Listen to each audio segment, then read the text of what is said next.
요즘 점점 편리하게 만들어요. 그러니까 사람의 생활이 점점 편리해지죠. 요즘은 차도요, 봉고차 같은 것도 옛날에는 이게 막 문 닫는 게 힘들었거든요. 근데 요즘은요, 그냥 이 버튼 하나 누르면 자기가 쓱 와서 다, 그런 차들이 있더라고요. 그러니까 점점 편리하게 만드는 거예요. 그러니까 편리해서 좋기는 하지만 단점이 뭔지 아세요? 할 일도 없어지고요. 몸도 건강을 잃어요. 엘리베이터 맨날 타고 다니니까 다리 힘도 빠지는 거예요. 다리에 근력이 빠지고요. 이 문도 이게 자꾸 해야 팔뚝 힘도 생기는데 팔뚝 힘도 없고요. 사람이 점점 약해지는 거예요. 점점. 자꾸 편해지는 거 좋아하니까 약해지지요. 영적으로도 마찬가지라는 거예요. 우리가 자꾸 좋은 거, 편리한 거 자꾸 받아들이고 그러다 보면 편리한 게 좋아. 그래가지고 이제 교회도 안 나가고 편리한 게 좋아가지고 그저 그냥 뭐 나는 이 편리한 게 더 좋지 뭐 누구 만나고 속회 예배, 구역 예배 드리는 거 이런 거 싫어하고 그래 보세요. 영적으로는 점점 말라가는 거고 이 근육량이 다 떨어지는 거예요. 나중에 위기를 만났을 때 돌 하나 들을 힘이 없는 거예요. 이기지를 못하는 거예요.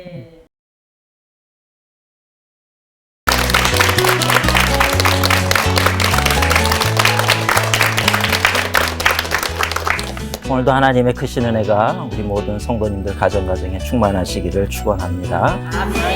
우리 교회를 다니다 보면 축복이라는 얘기를 참 많이 듣습니다. 복의 근원, 아브라함을 복의 근원이라 이렇게 얘기를 해요. 복의 근원이라고 하는 얘기는 한국말로 하면은 복덩어리라는 얘기죠.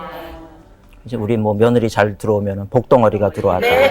그래서 모든 게 잘 된다. 성경에 보면 뭐 개역 개정판 말고 지난번에 보던 개역 한글판을 보면 아브라함을 뭐라고 부르냐면 복의 근원이라 이렇게 부르고 있어요. 근데 여기 개역판에는 뭐라고 불렀냐면 그냥 복이라고 부르고 있습니다. 복 그 자체라는 거죠. 내가 복이라고 하면 내가 옆에 있으면 그분이 나로 인해서 복을 받는 거죠. 그죠? 복된 삶을 사는 거예요. 그러니까 우리 그리스도인들은 다 복의 근원으로 살아가야 되는 겁니다.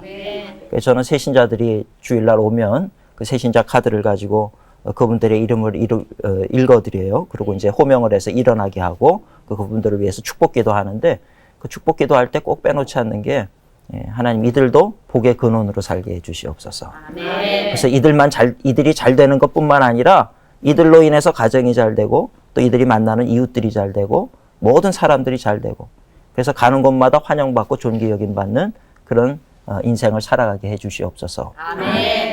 그런 기도를 꼭 합니다. 그러고 났더니 어떤 분이 참 좋아하셔요. 그래서 목사님, 이제 예수 믿으면 그렇게 살 수 있는 겁니까?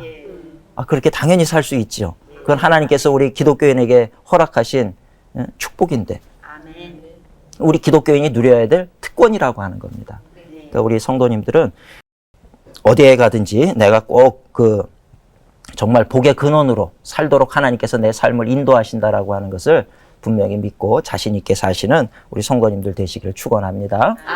세상 사람들은 다 복을 좋아해요. 그래서 복 받으라고 인사를 하고 그러는데 근데 이제 참 안타까운 것은 복을 내가 좋아한다고 복이 나한테 오는 건 아니죠. 그죠? 내가 좋아해서 올 것 같으면 세상 사람들 다 복을 받는데 많은 사람들은 그거를 간절히 원하지만 그 복은 나를 향해서 무관심하다 이 말이에요. 그게 안타까운 거예요. 그리고 한 가지 분명한 진리는 세상의 모든 축복은 하나님으로부터 온다라고 하는 것입니다. 하나님이 축복의 문을 열어주셔야 복이 되는 거예요. 하나님께서 축복의 문을 닫으시면 아무리 노력한다고 해도 복을 받을 수가 없는 거예요. 그러니까 하나님 앞에 달려있는 문제라고 하는 것을 알아야 되는데 그런데 성경을 가만히 볼 것 같으면 하나님은 이 복의 주체이시기 때문에 복을 주시는 분이시기 때문에 분이시지만 그렇다고 해서 아무에게나 그냥 복을 던져주시는 분이 아니라는 거예요. 그죠? 복 받을 만한 사람을 하나님께서 찾으신다는 겁니다. 근데 성경은 복 받을 만한 사람이 어떤 사람인가를 우리에게 가르치고 있다는 거예요. 그러니까 이미 성경은 우리에게 해답을 보여주고 있는 거예요. 그리고 너희는 이 해답을 따라서 이 길을 걸어가라. 그럼 하나님께서 약속하신 이 모든 축복을 너에게 더해 주실 것이다. 신명기 28장에 보면 그 신명기 28장이 축복에 관한 얘기가 나와요. 그래서 개업 예배를 하고 하면 신명기 28장을 목사님들이 많이 읽어드립니다. 특별히 1절부터 7절까지 볼 것 같으면 너희가 내 말을 순종하고 청종하고 그러면 내가 너를 모든 민족 위에 뛰어나게 할 것이고 또 복의 복을 더할 것인데 그 복이 어떤 복입니까? 들어와도 복을 받고 나가도 복을 받고 떡반죽 그릇이 복을 받고 그죠? 자손이 복을 받고 집에 있는 그 밥그릇까지도 다 복을 받는다는 거예요. 집에서 기르는 강아지까지도 다 복을 받는다는 거예요. 그런 축복을 허락해 주신다는 거예요.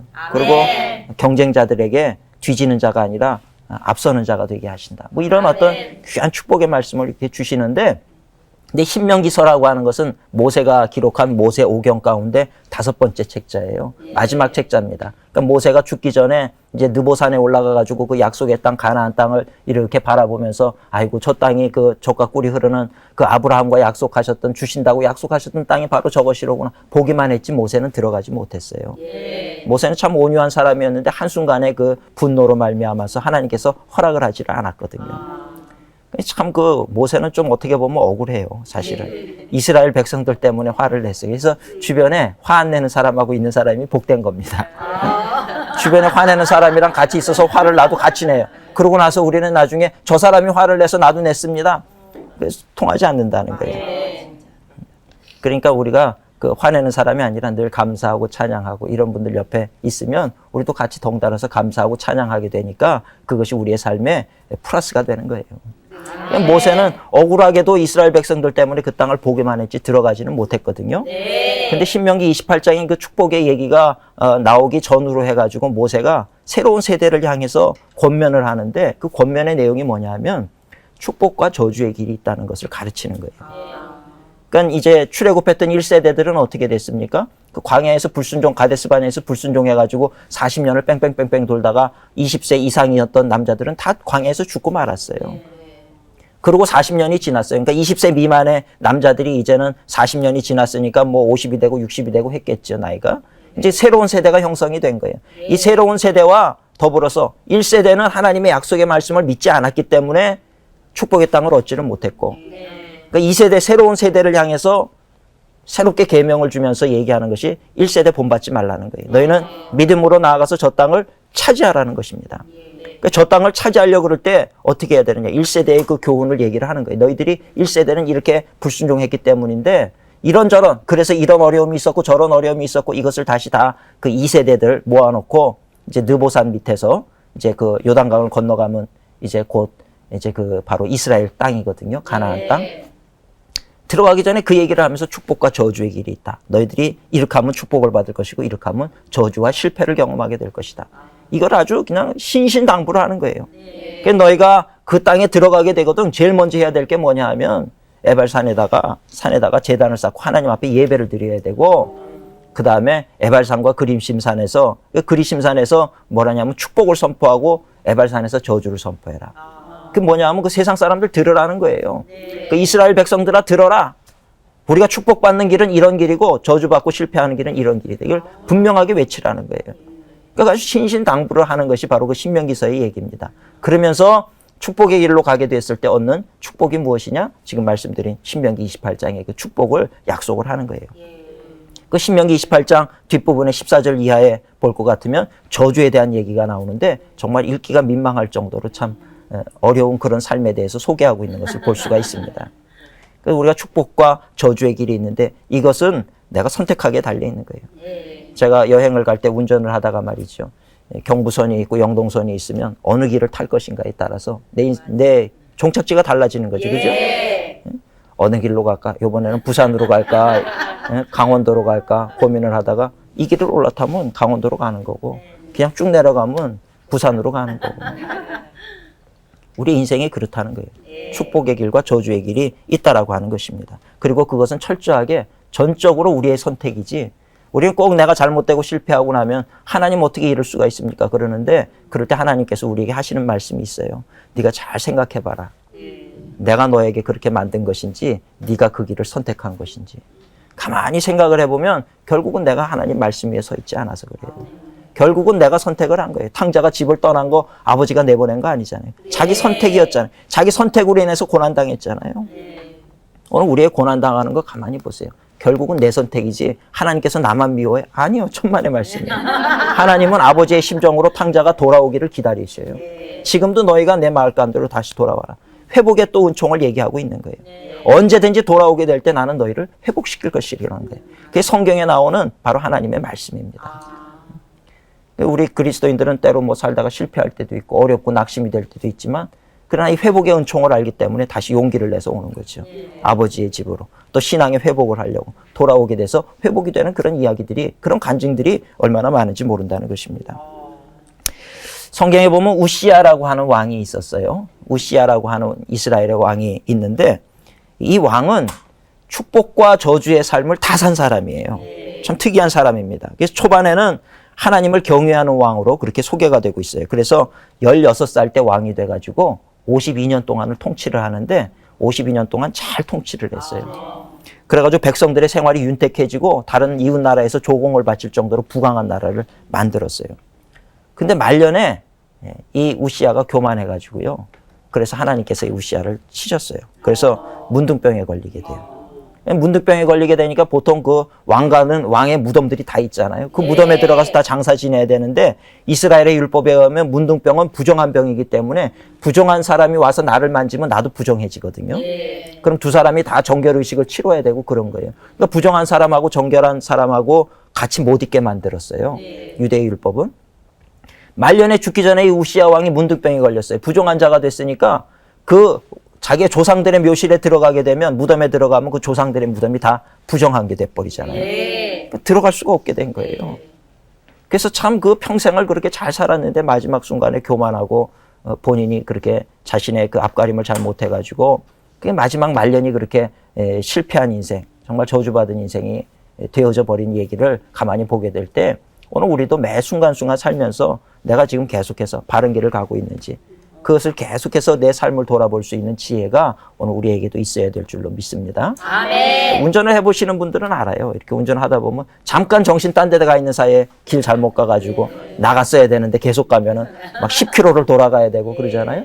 또 한 번 또 놓쳐보세요. 그럼 뭐 어떤 때는 옛날에 저쪽 충청도 어디 가가지고 강의를 하러 갔는데요. 한 길을 놓쳤더니 돌아와서 여기까지 오는데 30km가 걸리더라고요. 그 내비게이션을 쳐보니까 30km를 헛도는 거예요. 그렇게 먼 길이 있어야 나가더라고요. 그래서 참 살다가 한 번 실수해가지고 이렇게 인생이 돌아가는구나. 정신을 차려야 되는데 정신 못 차려가지고. 그렇죠? 저는 오늘 이 우시야의 생애를 가만히 생각해 볼 때, 그래, 우리의 삶도 마찬가지다.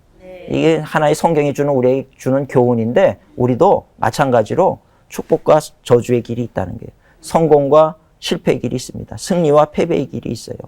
우리가 그것을 잘 살펴서 정말 좋은 길을 내가 선택해 갈 수 있는 우리가 되어야 될 줄로 믿습니다. 아멘. 저는 오늘 이 말씀의 제목을 복의 근원으로 사는 비결이라는 제목으로 말씀을 전하려고 그래요. 4가지를 말씀 전하려고 그러는데, 복의 근원으로 사는 비결이 있습니다. 이 성경에 나와 있는 이야기들이에요. 첫 번째는 하나님을 철저히 의지하라는 거예요. 복의 근원은, 복의 주체는 하나님이에요. 그러니까 내가 정말 그 하나님으로부터 복을 받으려고 그러면 하나님 편에 있어야 되는 거예요. 하나님을 철저히 의지하는 것이 축복받는 아주 가장 첫 번째 비결이라고 하는 것을 알아야 된다는 것입니다. 역대하 26장 5절에 볼 것 같으면 그 우시야 왕에 대해서 얘기를 하면서 우시야가 그렇게 잘된 거에 대해서 뭐라고 소개하냐면, 지난번 성경 개역 개정 말고 개역판 성경을 볼 것 같으면 이렇게 기록이 돼 있어요. 그가 하나님을 의지하는 동안에는, 이렇게 표현이 돼 있어요. 그가 하나님을 의지하는 동안에는 하나님이 형통하게 하셨더라. 그러니까 하나님을 잘 의지해야 되는 거예요. 철저히 의지하셔야 돼요.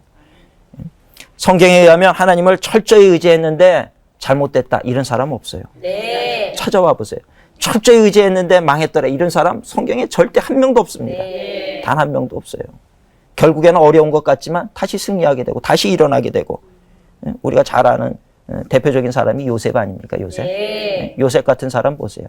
노예로 팔려갔지만 그래도 하나님 의지했어요. 안 그랬으면 정신병원에 입원했을지도 몰라요. 요즘에는 뭐 상처가 있으면 우울증 오고 정신병원 치료제 먹고 그러잖아요. 그 당시에는 그런 게 어디 있었겠어요? 요셉 같은 경우는 사실 가만히 놓고 보면 요즘 같은 세상에서 그런 일이 일어나서 형들이 팔았어요. 노예로 팔아버렸어요. 견딜 수 없는 그런 어떤 우울증과 정신병에 시달릴 수밖에 없는 상황이에요. 그러나 그럼에도 불구하고 요셉은 하나님을 의지했다는 거예요. 하나님의 계획이 있을 것이다. 하나님은 결코 나를 포기하는 분이 아니시다. 이 믿음이 있으니까 그 위기 속에서도 노예지만 열심히 노력하는 거죠. 우리 그리스도인들은 삶의 자세가 그래야 된다는 거예요. 내가 사장이 되면 열심히 하겠지만 나는 지금 종업원이니까 내가 열심히 안 합니다. 이건 그리스도인의 자세가 아니라는 거예요. 어떤 자리, 어떤 위치에 있든지 최선을 다하는 것이 그것이 그리스도인의 삶의 자세가 돼야 된다는 것입니다. 또 그렇게 하다 보면 하나님께서 점점 높이시고 존귀하게 만드시고 승리하게 만드시고 하는 그런 은혜를 경험하게 되는 줄로 믿습니다. 아멘. 요셉은 그 노예로 팔려가서도 그렇게 열심히 했어요. 그것도 보디발의 아내의 유혹이 있었지만 그때에도 하나님을 의식했기 때문에 그가 죄를 짓지 않은 거예요. 우리가 하나님 의식하지 않으면 죄 짓게 돼 있어요.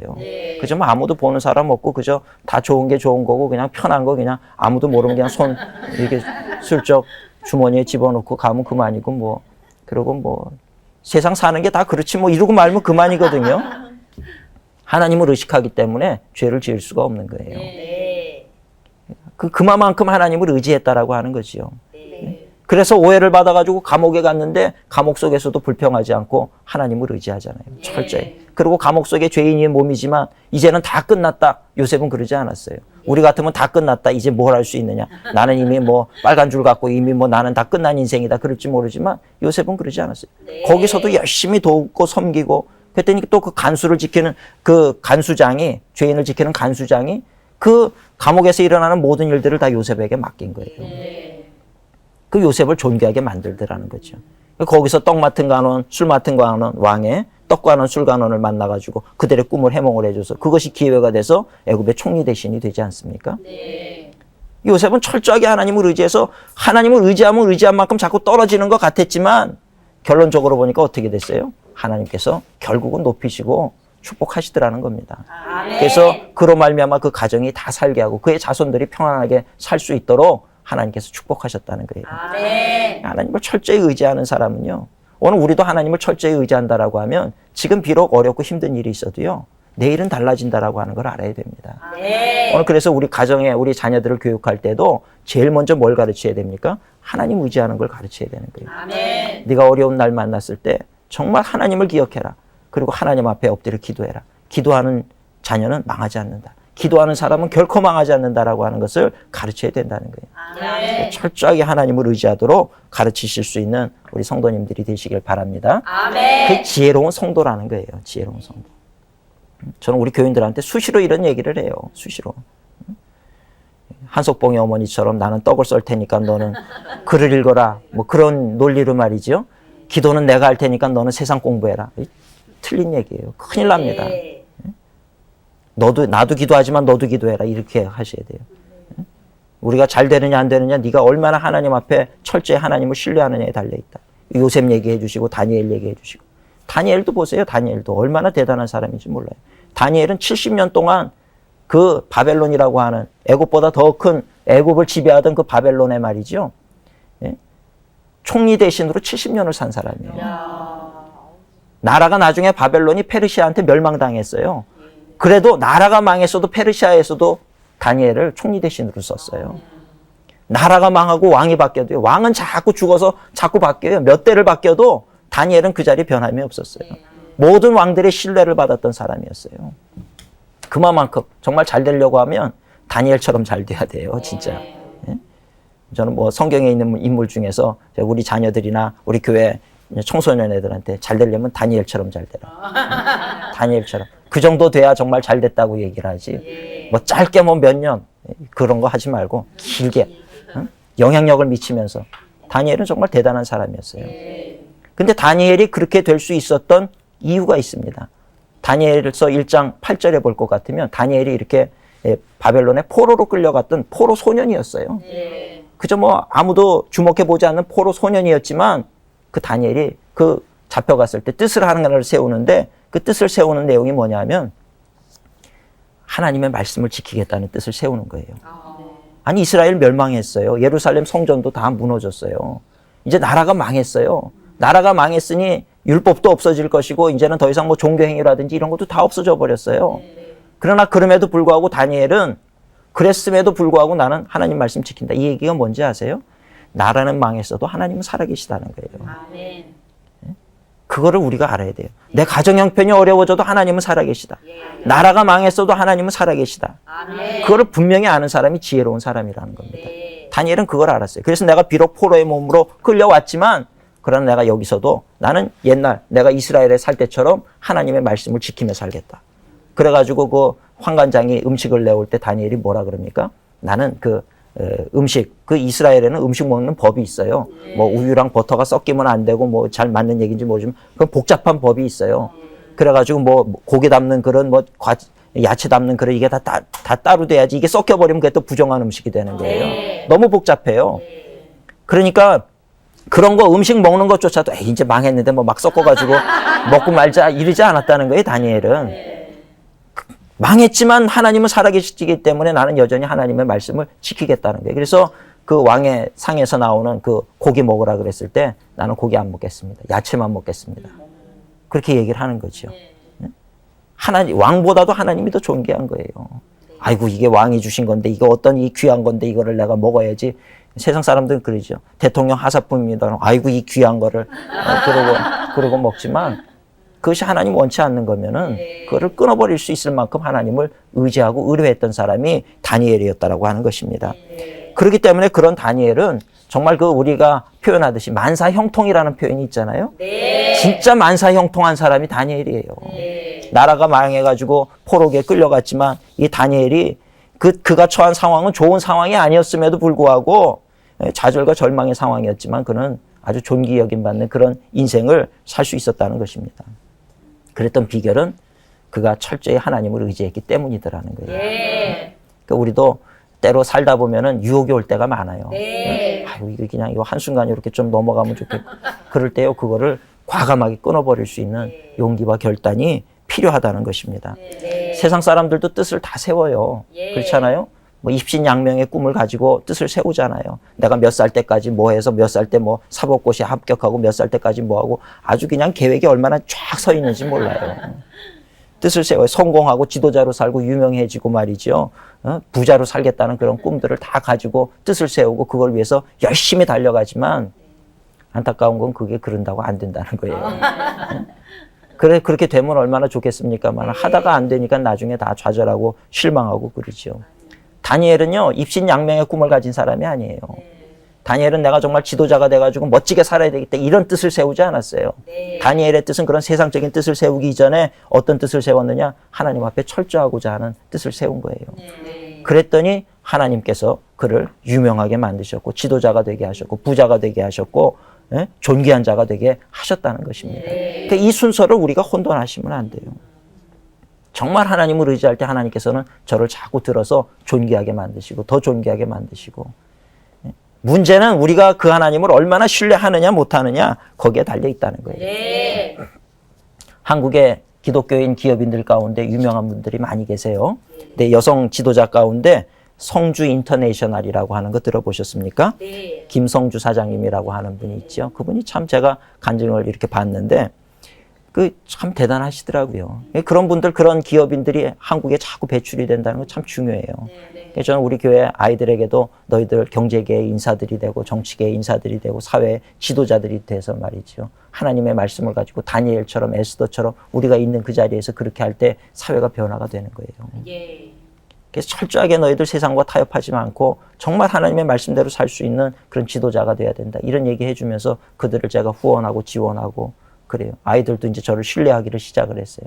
목회자와 아이들이 이렇게 신뢰감이 형성이 되니까 교회 학교가 부흥이 되고 성장이 되더라고요. 아이들이 기뻐해요. 제가 젊지만 담임 목사인데 저를 보면은 저기서부터 애들이 달려와요. 목사님 그러고 뛰어와요. 어린 아이들 저한테 안기기도 하고 그래요. 왜 또 부모님이 뭐라 그러면 아이 우리 목사님이 그러라 그랬다고 이제 이렇게 얘기를 그렇게 합니다. 그만큼 신뢰감이 이렇게 형성이 됐어요. 참 그건 너무 감사한 것 같아요. 그 아이들이 그렇게 지도자가 돼가지고 사회에 그렇게 일꾼으로 배출이 되어 보세요. 저는 저희 교인들에게도 공공연하게 얘기를 해요. 우리의 사명은 후손들을 지도자로 배출해내는 것입니다. 이 땅에 얼마나 좋은 지도자를 배출해내느냐 그게 교회의 사명입니다. 정말 좋은 지도자들, 준비된 지도자들을 만들어야 됩니다. 그 얘기를 하는 거죠. 근데 이 성주 인터내셔널의 김성주 사장님이 한 가지 모토로 세운 것이 있는데 그게 뭐냐면 정직이라고 하는 말이더라고요. 정직. 그 정직한다는 거 하는 거 정말 쉬운 거 아니거든요. 우리는 아이들에게 정직해라. 너 왜 거짓말했어? 엄마 거짓말하는 거 제일 싫은 거 알아 몰라 그래 놓고 전화 오면 엄마 없다 그래라. 이제 거짓말을 가르치면서 왜 거짓말했냐고 나무래. 또 아이들이 혼돈이 오는 거예요. 이건 뭐야? 우리 엄마 거짓말 싫어한다더니 아이가 그러잖아요. 전화 받아서 우리 엄마가 없다 그러래. 정직하게 얘기하는 거죠. 정직하게. 그렇게 얘기하면 어떻게 해? 그러니까 엄마가 정직하라며 이제 정직하게 엄마가 없다 그러라 그랬다고. 그러니까 우리는요 그러면서도 그걸 죄인 줄 몰라요. 네, 어른들은. 아이들한테는 뭐 작은 걸 가지고도 사탕 하나 먹었냐 안 먹었냐 가지고 정직했냐 안 했냐 어지간히 그냥 정직한 척하지만 예? 그러나 정작 자신들은요 그런 거 생각도 안 해요. 죄인지도 모르고 거짓말 하는지도 모르면서 그냥 그렇게 이렇게 지나가는 게 어른들의 모습이잖아요. 네. 성경에 보니까 그래서 예수님이 저 천국은 어린아이와 같은 자들이 들어간다는 거예요. 응? 정직해야 되는데 그 김성주 사장님은 그 정직을 모토로 삼았더라고요. 정직을. 그래서 정직하려고 애를 쓰시는 분이더라고요. 그 정직을 가지고 우리가 사회생활 한다는 것이 불리해요, 사실은. 그렇잖아요? 사업하시는 분들이 보면 뭐 돈 꺼달라 그러면 없습니다 얘기해야 되고 있어도 없는 척 해야 되고 뭐 수익이 많아도 조금입니다 그래야 세금도 조금 내고 그럴 거 아니에요. 근데 이분은 정직을 모토로 삼은 거예요. 그랬더니 하나님께서 저를 존귀한 자로 만들었어요. 그래서 이분의 이력을 가만히 보니까 10년 동안 말이죠. 비행기를 300여 회 탑승을 하고 세계를 다녔어요. 여자 지도자가 돼서. 이 여자분들도 우리 따님들도요. 이렇게 키우세요. 네. 멋지게. 세계를 말이죠. 무대로 해서 나갈 수 있게 이렇게 키워야 돼요. 네? 그죠? 우리나라 속담 중에 제일 안 좋은 게 송충이 솔잎 먹고 살아야 된다. 그 얘기할 때 아주 제일 싫은 거예요. 송충이는 솔잎 먹으라 그래요. 우리는 송충이가 아니란 말이에요. 네? 하나님께서 우리를 복의 근원으로 만들어 주셨는데 왜 자꾸 나 자신을 비하하고 송충이 취급을 하고 또 우리 조상들, 우리 어머니들, 할머니들 뭐라 그랬어요? 부엌대기들. 부엌대기는 무슨 부엌대기예요? 네? 위대한 어머니들인데 네? 그런 자신감을 가지고 예? 그렇죠? 세계를 품을 수 있는 그런 꿈을 자꾸 줘야 된다는 말이죠. 네. 그러니까 이분은 여성분인데도 10년 동안 비행기를 정말 여성 지도자의 샘플을 보여주잖아요. 300번을 타고 다녔다고 하면 거의 뭐 한 10일에 한 번꼴로 비행기를 타고 해외를 다녔다는 얘기예요. 그 정도로 다닌 분이고 미국의 CNN이라고 하는 곳에서 새천년 리더로 선정이 됐어요. 대단합니다. 미국 여성 매거진에서도 21세기 가장 영향력 있는 여성 기업인 중에 한 사람으로 뽑혔어요. 세상에서 내가 내 거 그냥 움켜쥐고 그냥 어떻게 해서든지 조금이라도 더 벌고 그렇게 하려고 했던 분들 이렇게 됐습니까? 안 됐잖아요. 근데 김성주 사장님은 그것을 다 아주 솔직하게 공개를 했다는 거예요. 이분이 고백하는데 그래요. 한국에서 사업에 성공하려면 3가지를 잘해야 된다. 첫째가 뭐냐면 참 서글픈 얘기예요. 한국에서 성공하려면 3가지를 잘해야 되는데 첫째는 술을 잘 마셔야 되고 그래서 뭐 한때는 우리 술상무라는 것도 있었잖아요. 술 그냥 막 술 대접 잘해야 돼요. 술을 잘 마셔야 되고 둘째는 거짓말을 잘해야 되고 셋째는 뇌물을 잘 바쳐야 된다. 뭐 이게 이제 한국에서 사업 성공하려면 갖춰야 되는 3가지라는 거예요. 근데 자기는 정직을 무기로 해가지고 이거를 무시했다는 거예요. 거기에 타협하지 않았다는 겁니다. 그래가지고 15년 동안 패션 시장에서 패션계에서 이 3가지를 안 하고 살았다는 거예요. 그랬더니 뭐 술 대접도 안 한다 그러고 거래도 안 하고 이랬다는 거죠. 근데 15년이 딱 지나고 나니까 이 김성주 사장님이 하나님을 철저히 의지하고 하나님을 영광을 위해서 살겠다라고 그렇게 각오를 하니까 15년이 지난 다음에 해외에서 연락이 오더라는 거예요. 해외에서. 네? 해외의 유명 브랜드들에서 연락이 오는 거예요. 한국의 기업인들 많은데 보니까 당신이 제일 정직하다는 거예요. 파트너를 하면 당신이랑 하겠다는 거예요. 하나님의 길이 그렇게 열리더라고요. 우리는 한국이라고 하는 작은 이 사회를 보면서 여기선 이거 못하니까 안 되고 저거 못하니까 안 되고 그러니까 내가 그리스도인이지만 타협을 할 수밖에 없고 그렇게 살려고 이른다는 거죠. 근데 그거 아니라는 거예요. 하나님께서 길을 열어주시는 길은 놀라운 길이더라는 거예요. 이스라엘 백성들은 하나님을 의지했기 때문에 홍해의 길을 갔잖아요. 그 홍해의 길 걸은 사람들 세상에 있으면 나와보라 그랬어요. 아무도 없어요. 이스라엘 백성이니까 홍해의 길을 건너고 요단 강 속에 그 길을 걷고 정말 놀랍지 않습니까? 이게 하나님께서 축복하는 사람에게 허락하신 길이라고 하는 것입니다. 아멘. 외국에서 기업인들이 그렇게 연락이 와가지고 그래서 기업을 정직하게 하니까 외국에서 전폭적으로 신뢰를 하는 거죠. 그러니까 모든 그냥 그 권한을 다 이분이 가지게 되는 거예요.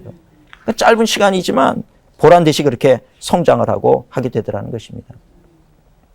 나중에 제가 기독교인의 경쟁력이라는 제목으로 한 번 더 하겠지만 기독교인의 경쟁력은요. 세상 사람들이 가진 경쟁력과 달라요. 우리 기독교인의 경쟁력 중에 하나가 뭐냐면 바로 정직이라는 거예요. 정직. 하나님 앞에 정직한 거예요. 어렵죠. 힘들죠. 지킨다는 게 힘들어요. 사도 바울은 뭐라 그럽니까? 사도 바울은 힘든 건 너무 알아요. 사도 바울 같은 사람도 힘들었어요. 그래서 사도 바울은 뭐라고 성경에 기록하냐면 그래서 자기 몸을 매일 쳐서 나를 복종시키려고 노력했다는 거예요. 자기 몸을 쳐서. 자꾸 내 마음에는 육신의 정욕을 쫓아가고 싶고 세상적인 걸 따라가고 싶고 내 마음의 성령의 법은 자꾸 하나님의 일을 하라 그러고 또 돌맞으러 가라 그러고 전도해야 되고 그러니 내 자신을 쳤다는 거예요. 정신 차려 이놈아 그러고 자기를 치면서 하나님의 뜻을 쫓아가려고 하는 그런 노력과 의지가 있었다는 거예요. 그러니까 오늘 우리가 세상 살면서 이 정직을 지키려고 하는 그 노력이 있으면 축복은 누구로부터 와요? 하나님으로부터 온다 그랬잖아요. 그걸 진짜 믿는다 그러면 우리가 하나님의 방법을 선택하는 사람이 진짜 믿음의 사람이라고 하는 것입니다. 어렵고 힘들어도 나는 하나님 살아계신 건 믿습니다. 어렵고 힘들어도 나는 그렇기 때문에 하나님을 의지할 수밖에 없습니다. 하나님의 말씀대로 정직을 무기로 삼고 살아보세요. 하나님을 의지하고 살아보세요. 하나님의 방법대로 살아보세요. 하나님께서 반드시 길을 열어주세요. 길을 열어주시는데 앞에는 홍해, 뒤에는 애굽의 군사. 그러면요 하나님은 능치 못함이 없으시잖아요. 능치 못함이 없으신 하나님은 홍해길을 갈라서라도 길을 만들어주시는 분이라고요. 우리 사람이 볼 때는 길이 없어 보이지만 하나님이 보실 때는 모든 게 다 길이라는 거예요. 그렇지 않습니까? 하나님을 의지하는 게 축복의 비결이에요. 복의 근원으로 사는 가장 큰 비결은 처음부터 끝까지 무조건 하나님을 철저히 의지하려고 할 때 그것이 복의 근원으로 살아가는 비결인 줄로 믿으시기를 바랍니다. 또 하나는 복의 근원으로 살아가려고 할 때 우리가 조심해야 될 게 있는데 바로 교만입니다. 교만을 버려야 된다는 거예요. 우시야 왕도 하나님께서 축복의 길을 걸어갈 때 축복해 줬어요. 그냥 교만해지니까 사람이 참 잘 될 때 조심해야 되는 거예요. 작은 성공 거두고 난 다음에 그 다음에 어떻게 됩니까? 무너지는 사람이 한둘이 아닌 거예요. 그러니까 잘 되면 잘 돼. 오히려 고난을 당하면요 사람은 겸손해지고 낮아지고 하나님 의지하게 되고 그래요. 그래서 고난이 참 오히려 유익이 될 때가 많다는 거예요. 근데 사람이 막 그렇게 어려워가지고 고난 가운데서 기도하고 그래서 회복이 되니까 바로 그 다음 주부터 교회 안 나오는 거예요. 바쁘다고 안 나와요. 그래서 왜 안 나오십니까? 그러면 아이 목사님 나중에 제가 잘 되면 교회 열심히 헌신하겠습니다. 더 잘 돼 보세요. 이제 더 멀어집니다. 더 멀어져요. 세상 재미에 빠져가지고 그렇게만 돼요? 교회를 우습게 봐요. 나중에 보니까 목회자를 우습게 보고 교인들을 우습게 보더라고요. 난 기도 안 해도 이렇게 잘 되는데 무슨 기도냐 이런 소리예요. 그러다가 한번 쫄딱 망하고 나니까 그 다음에 또 기도원 가가지고 울면서 아주 이번에 망할 때는 아주 완벽하게 망해가지고 말이죠. 재산 한 푼 없이 아주 나앉게 생겼어요. 집에는. 그렇게 되니까 기도원 가가지고 그렇게 눈물 흘리고 그렇게 기도하고 나서 그러고서 우리 잘 부르는 찬양 있잖아요. 천부의 의지 없어서 손 들고 갑니다. 눈물을 뚝뚝 흘리면서 천부의 의지 없어서 손 들고 갑니다. 그러고 기도하고 은혜 받았다고 또 웃으면서 와요. 그래서 참 아이고 망하기 전에 그랬으면 얼마나 좋아. 사람의 어리석음이라고 하는 게 그렇더라고요. 참 그럼에도 불구하고 망했지만 그래도 신앙을 회복해서 다행입니다. 그렇게 얘기하는 거죠. 그래도요 그렇게 고난을 당하고 나니까 얼마나 겸손해졌는지 옛날 같으면은 난리를 칠 텐데 그렇게 얘기하면 그냥 히히 그러고 말더라고요. 사람이 되려면 고난을 당해야 되는구나. 우시아가 교만해서 넘어졌죠. 사울도 그랬어요. 사울 왕도요 처음에는 얼마나 순둥이였는지 몰라요. 순박하고 등치는 컸지만 그리고 뭐 남들보다 머리가 하나가 더 있었지만 순박했어요. 그랬던 사람이 뭔가 자꾸 이제 승리를 자꾸 경험하고 하니까 교만해졌어요. 아말렉이랑 전쟁을 할 때 하나님께서 뭐라 그럽니까? 이 아말렉은 너희의 적이니까 영원한 적이니까 다 진멸해라 그랬어요. 그랬더니 하나님께서 도와주셔서 전쟁을 이겼는데 이 사울이 진멸하지 않는 거예요. 보니까 이 소가 너무 좋은 거예요. 실하고 이 양들도 너무 좋고 그러니까 그걸 안 죽였어요. 그리고 보잘것없는 거 비리비리한 것들은 다 죽여버렸어요. 사무엘이 화가 나가지고 온 거예요. 하나님의 계시를 받고 왔어요. 불순종했잖아요, 사울이.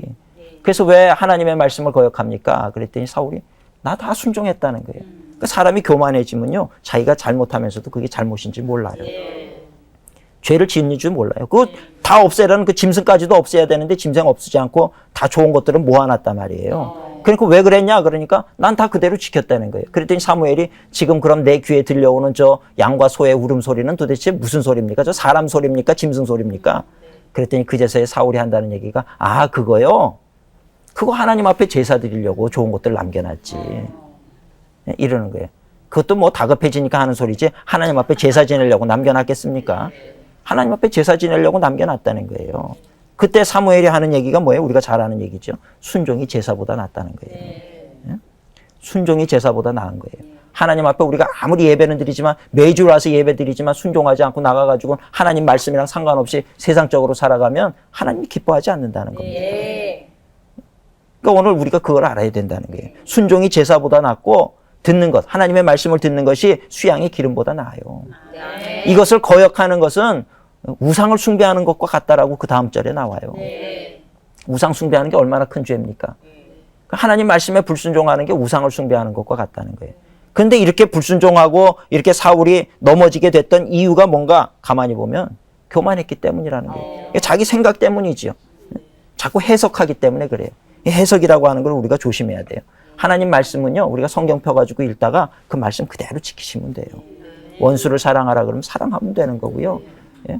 누구 좀 도와줄 사람이 있어서 오리를 가자 하면 십리를 가라 그러면 좀 적어도 얼마를 빌려달라 그러면 더 빌려주든지 예? 그런 마음이 있어야 돼요, 진짜. 왜? 성경 말씀이니까. 그렇게 할 때 우리는 아이고 어리석은 사람이다. 저러면 손해볼 텐데. 그건 하나님을 의지하지 않아서 그래요. 하나님을 의지하는 사람은 하나님 보십시오. 내가 하나님 말씀대로 삽니다. 이 증거가 있게 될 때 하나님은 절대로 그 손을 빈손이 되게 하지 않는다는 겁니다. 우린 자꾸 해석하거든요. 에이, 그건 그냥 말이 그런 거지. 요즘 누가 그러고 살아. 이제 이른다고. 자꾸 해석을 해, 해석을. 사울도 왜 교만해서 넘어졌어요? 해석했어요. 진멸하라면 다 진멸하면 되는데 이거 좋은 거 남겨놨다가 뭐 본심인지 아닌지 모르지만 하나님 앞에 제사 드리는데 쓰면 좋잖아. 그래 놓고 나중에 제사 드릴 때는 또 빼요, 거기서. 그죠? 사람이 항상 그래요, 항상. 내가 처음에 하나님 앞에 지키려고 했던 그 마음을 끝까지 지키며 가는 사람이 많지 않다는 거예요. 사람이 자기 몸을 낮춰가지고 손해볼 사람은 없습니다. 그죠? 그저 말이죠. 자신감이 있는 사람은 그저 남들 칭찬해 주는 거예요. 아이, 그 잘하시네요. 그러고 말면 그만이잖아요. 돈 드는 일도 아니고. 그냥 그렇게 해주면 좋은데 사람들 그걸 못해요. 그리고 그까지 내가 잘났다 그래요. 내가 너 아니야 나잖아 나. 그 얘기 하거든요. 그게 교만이거든요. 교만은 스스로를 높이는 게 교만이에요. 남들이 나를 높여주는 건 교만이 아니에요. 그죠? 근데 사람은 자꾸 자기 스스로 교만해지는 거예요. 내가 더 잘하잖아. 나는 그때 이렇게 했는데 너는 왜 요거밖에 못하냐 그러고 자꾸 비교하면서 말이에요. 그게 교만이거든요. 근데 교만한 사람, 존경받는 사람 보셨습니까? 없어요. 다 뒤에서 욕한다고요. 아유, 저 사람은 자기밖에 몰라. 그 일은 잘하는데 맨 자기밖에 몰라. 이렇게 되잖아요. 그러니까 결국은 나는 칭찬받으려고 나를 자꾸 드러내는데 지나고 보면 그게 칭찬받는 게 아니라 오히려 공격받는 대상이 된다니까요. 그러니까 그거 안 하는 게 지혜로운 거죠. 그냥 그저 그냥 그러려니 하고, 아이, 그래요. 내가 알지. 당신 정말 잘 알지요. 이렇게 해줘 보세요. 그러면 사람들이 뒤에서 내가 낮은 자리에서 이렇게 높여주는 것 같지만 사람들은 나를 높게 봐요. 그분은 참 인품이 좋은 분입니다. 그분은 좋은 사람이에요. 그분하고 같이 하세요. 그분이라면 믿을 수 있습니다. 그러면서 존귀해지는 거거든요. 그러니까 우리가 교만을 버리고 그리고 나를 낮추고 나 자신을 늘 성찰할 수 있는 지혜로운 사람이 되어보세요. 어딜 가나 환영받는 복의 근원으로 살게 되는 줄로 믿습니다. 아멘. 세 번째로 복의 근원으로 사는 비결은 내 안에 있는 무사안일주의를 버려야 돼요. 무사안일주의, 편리주의. 그죠? 사람은요, 늘 편하고 싶은 욕심이 있어요. 네. 그 야곱의 12지파, 12아들 중에서 요셉이 있잖아요. 그 요셉 지파가 굉장히 강력한 지파였어요. 싸움을 잘하고 용맹스러운 지파였는데, 근데 얼마 가지 못해가지고 이 요셉 지파가 그저 그냥 흐지부지하는 그런 지파가 되고 말았어요. 왜 그랬나 봤더니 나중에 조상 때 잘했던 거 그거를 그냥 누리기만 하려고 그러는 거예요. 무사안일주의, 편리주의에 빠져버렸어요. 전쟁이 있다 그러면 안 나가려고 그러고 이런 거예요. 그런 무사안일주의 때문에 발전하지 못하게 되는 거예요. 요즘 그 시중에 나오는 제품들 보면 점점 편리하게 만들어요. 그러니까 사람의 생활이 점점 편리해지죠. 요즘은 차도요, 이 뭐 봉고차 같은 것도 옛날에는 이게 막 문 닫는 게 힘들었거든요. 예. 근데 요즘은요, 그냥 이 버튼 하나 누르면 자기가 쓱 와서 다. 그런 차들이 있더라고요. 점점 편리하게 만드는 거예요. 편리해서 좋기는 하지만 단점이 뭔지 아세요? 할 일도 없어지고요. 몸도 건강을 잃어요. 엘리베이터 맨날 타고 다니니까 다리 힘도 빠지는 거예요. 다리에 근력이 빠지고요. 이 문도 이게 자꾸 해야 팔뚝 힘도 생기는데 팔뚝 힘도 없고요. 사람이 점점 약해지는 거예요. 점점. 자꾸 편해지는 거 좋아하니까 약해지지요. 영적으로도 마찬가지라는 거예요.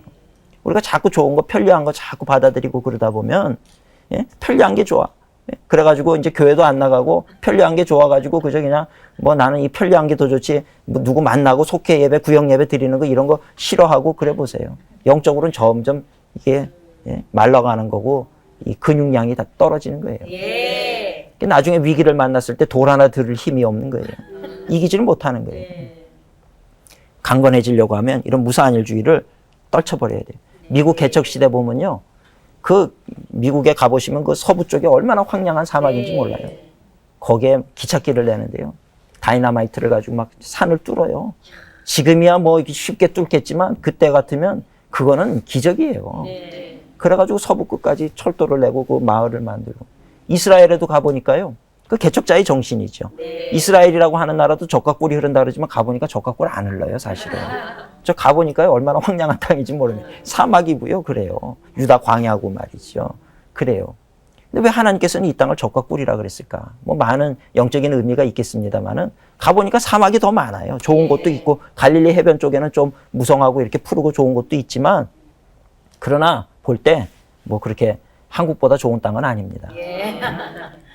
그런데 키부츠라고 하는 곳에를 갔더니 이거 오아시스인 거예요. 너무너무 잘해놓은 거예요, 이 모든 것들을.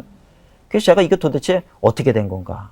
아니 여긴 이렇게 좋은 거, 내가 이거 보면서 정말 젖과 꿀이 흐르는 땅이구나. 그랬는데 나중에 알고 보니까 그거는 젖과 꿀이 흐르는 땅이 아니고요. 이스라엘 사람들이 그렇게 만든 거예요. 저 갈릴리 해변에서부터 갈릴리 호수물을 말이죠. 갈릴리 바닷물을 이 관으로 해가지고 막 몇십 킬로를 끌어들여가지고 그 광야에다가 물을 대는 거예요. 그런 아주 엄청난 대공사를 해가지고 거기를 푸르게 만들고 가꾸고 해서 만들어진 나라가 이스라엘이더라고, 지금의. 그만큼 아주 그 개척자의 정신이라고 하는 것은요, 그렇게 세상을 변화시키는 힘이 되더라는 거예요. 참 놀랍지 않습니까? 근데 우리가 자꾸 이 어떤 편리주의에 빠지고 무사안일주의에 빠지고 이러다 보면 우리는 자꾸 하나님 의지하지 않고 기계를 의지하려고 해요. 그래서 우리의 신앙이 연약해지고 넘어지게 되고요. 적극적이기보다는 자꾸 부정적이 되고 이래서 안 된다 그러고 저래서 안 된다 그러고 타인 의존적이 되고 말이죠. 그러는 거예요. 어디 길을 가다가 돈이라도 주시면 하나님이 날 축복해 주셨다 이런 생각들하고. 늘 말씀드리지만 그건 축복이 아닙니다. 그건 도적질입니다. 길에서 큰 돈 주시면 거기서 갖다 줘야죠. 그걸 하나님께서 날 축복해 준 거라고 아침에 기도했더니 돈 없다 그랬더니 길거리에서 돈을 줄게 하셨다? 그거는요 하나님이 주신 게 아니라 사탄이 우리를 시험하는 겁니다. 그러니까 우리는 그런 어떤 마음 자세를 가지고 살아간다는 거예요. 그러면서도 그것이 잘못된 줄 모르고 그렇게 변질되게 살아가는 거라는 거죠. 그러니까 그렇게 살다 보면 결국 기독교인들이 신앙을 망치게 되고 또 나아가서는 가정도 어려워지게 되고 그런 사회가 된다고 생각해 보세요. 이 나라도 망하는 꼴이 나올 수밖에 없는 거라는 거예요. 그러니까 우리가 정신을 차리고 정직하고 무사안일주의, 편리주의보다 하나님 바라보고 하나님의 말씀 붙잡고 그렇게 우리가 나아가게 될 때 우리가 믿음으로 승리하는 우리 성도님들이 될 뿐만 아니라 어느 곳에 가든지 복의 근원으로 그렇게 하나님께서 도우시는 그런 복된 인생을 살아가게 되는 줄로 믿습니다. 아멘. 이번 한 주간 동안도 하나님이 함께 하실 것입니다. 그렇다라고 하면 복의 근원답게 그렇게 믿음으로 승리하시는 우리 모든 성도님들이 되시기를 주님의 이름으로 축원합니다. 경청해 주셔서 감사합니다. 수고하셨습니다.